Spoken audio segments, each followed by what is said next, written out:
You can use nesting with control flow statements like if, for, and while for a more specific behavior of your Python program. This means using an if inside another if, a for inside another for, and a while inside another while loop. Let's use some basic examples to see what I mean. First, let's refer to the if statements. When nesting an if statement inside another if statement, we are actually telling Python that the indented code below the nested if should execute only if both statements are evaluated to true. So, let's say x equals the string Cisco. Okay. Now if I in x, then if len of x is greater than 3, let's print x and len of x. Okay, this is actually the same thing as the following.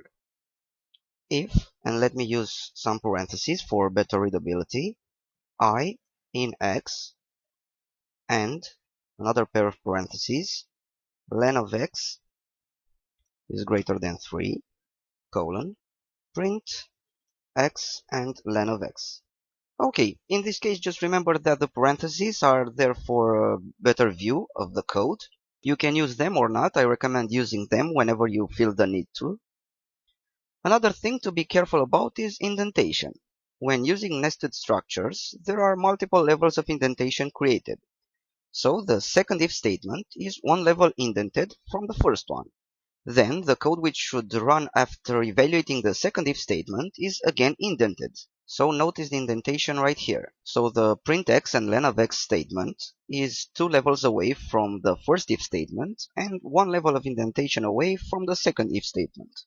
This way we can easily use indentation as a delimiter between nested structures. This also applies to nested for and while loops. So keep in mind that each level of indentation changes the logic of the program. Anyway, it is recommended that you keep a low level of nesting to have a clear and readable program. So 2-level nesting, like in our example, should be just fine. Now let's look at nested for loops.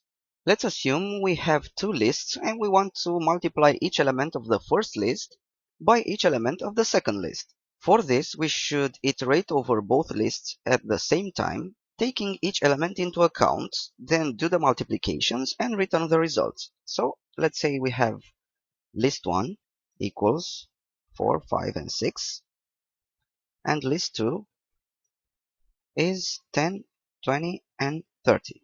Now let's see the nested for loops. For I in list 1, now the nested for loop for j in list 2, the second level of indentation, and now print I times j. So what this code tells us is, dear Python, for the first element in list 1, take each element in list 2 and multiply them. Then for the next element in list 1, take each element in list 2 and multiply them as well, and so on until list 1 is exhausted. You can go back from the second indentation level to the previous one just by hitting tab once instead of twice, so that the new code is vertically aligned with the second for loop, so at this level of indentation right here. Let's see this. Let's say that after doing the multiplications we did for each element of list 1, we want to also print that element of list 1, just to have it printed out for each iteration. We can go back one indentation level and just type print I at the same level of indentation with the second for loop. So let me show you. For I in list 1, for j in list 2, print I times j.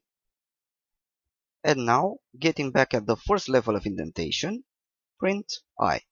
This is the result. Notice that we have the elements of list 1 somewhere in between the results of the multiplication. So 4, 5, and 6. Okay. Using a for loop inside another for loop can be pretty useful sometimes. Now let's look at while loops and consider the same example from the while loops lecture. So let's say we have x equals 1 while x is less than or equal to 10. Let's say print x, and x equals x plus 1.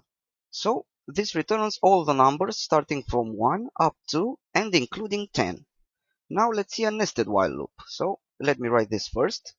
X equals 1, while x is less than or equal to 10. Let's say z equals 5, x equals x plus 1. Now the nested while loop, while z is less than or equal to 10, print z, and z equals z plus 1. So notice that we have 5, 6, 7, 8, 9, and 10 printed out 10 times. Now let's see the code. The first while loop does the same thing. It checks whether x is less than 10 or equal to 10. And as long as this condition is true, it increments x, and the new thing here, runs the second while loop each time the first loop is executed. Now the second while loop does the same thing as the first.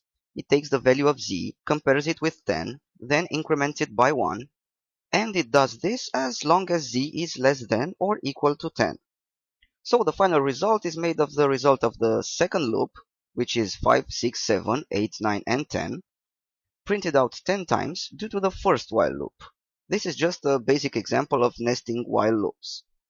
The next thing I'll add here is nesting a structure inside a different structure. Let's try nesting an if statement inside a for loop.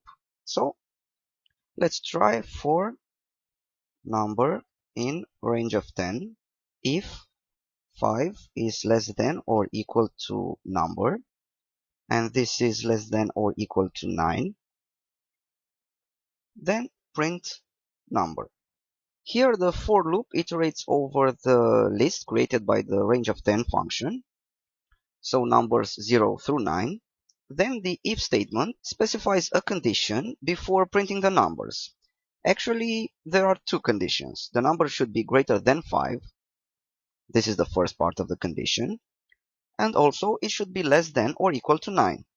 This is the second part of the condition, in order to execute the indented code below the if statement. Okay, I think now you have a very good understanding of nesting and indentation, so it's time to move on to the next lecture.